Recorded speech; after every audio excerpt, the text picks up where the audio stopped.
right-hand side, left-hand side, all the way around the boat. The dolphins, ladies and gentlemen, actually have the ability to dial up their underwater sonar to such a high pitch of frequency that they've actually been recorded stunning fish underwater. Now, how do they do this? Well, in reality, this is a sound pulse that the dolphins can generate from the melon portion of their head. It shoots out underwater and it's received back to them by tiny little receptors. Their lower jaw or chin, actually it's their teeth. See, their teeth are actually offset into two distinct rows in their lower jaw. So they actually pick up this sound pulse, if you will, in stereo.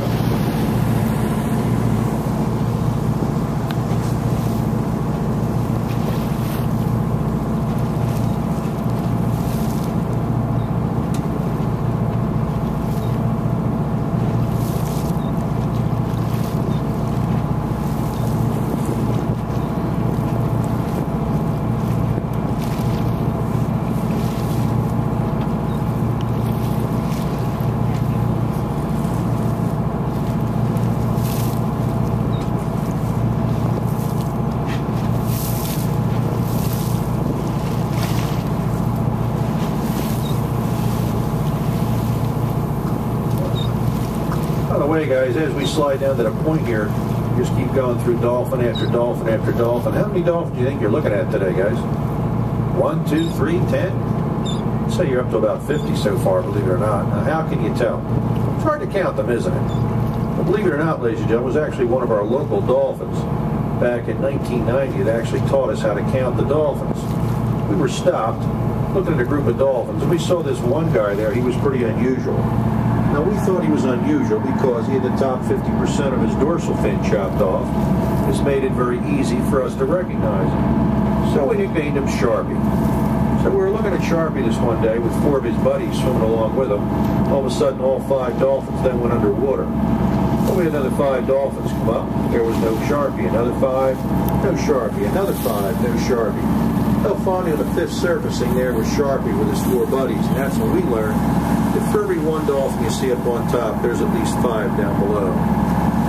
More dolphins just up ahead. This is Cape May Point, the southernmost tip of the state of New Jersey. Any farther south and you'll get wet. About 10 miles across on the right-hand side is Lewis, Delaware. On the left-hand side, the white building here with a red roof. That's St. Mary's by the Sea. It's a sister's summer retreat. Now, this was actually built by John Wanamaker back in 1890 as the Shoreham Hotel. He then turned around and sold it to the Sisters of St. Joseph in 1909 for the sum of $9,000. Today, the sisters enjoy watching the sun rise over the Atlantic Ocean and set over the Delaware Bay. Back behind St. Mary's, you can see the famous Cape May Lighthouse. This is the 3rd lighthouse to be built here on the same site. The first 2, they were lost to the sea. 3rd and final lighthouse, built back in 1859, stands 157.5 feet tall.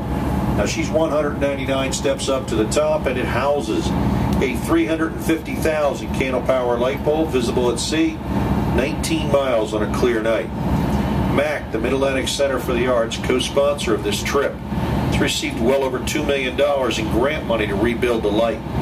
So far, they've managed to redo the oil house, the lantern section, and the tower in its original sand tone color.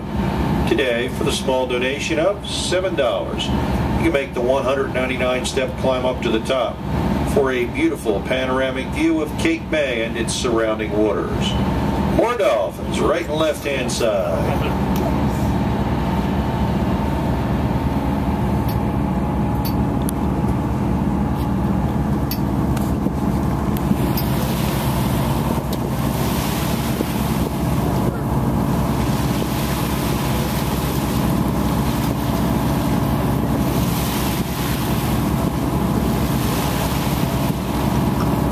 Calf down on the left-hand side, guys, about maybe 6 weeks old.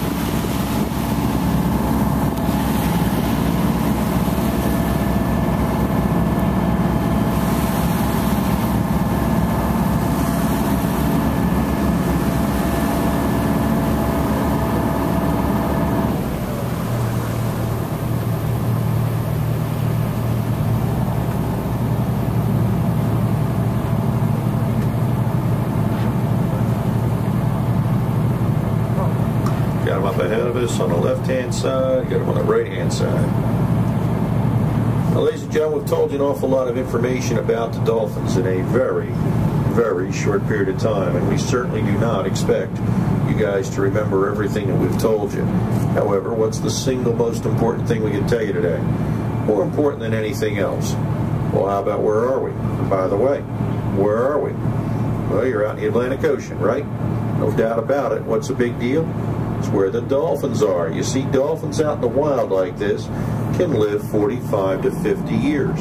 However, the dolphins that you see held in captivity in a marine mammal park show, well, that's a whole other ballgame. If you don't remember anything else from today's outing, please try to remember this one statistic. For every one dolphin that you see held in captivity, there's been at least 3 captured. Now, the first 2, they're going to die within the first 90 days of capture.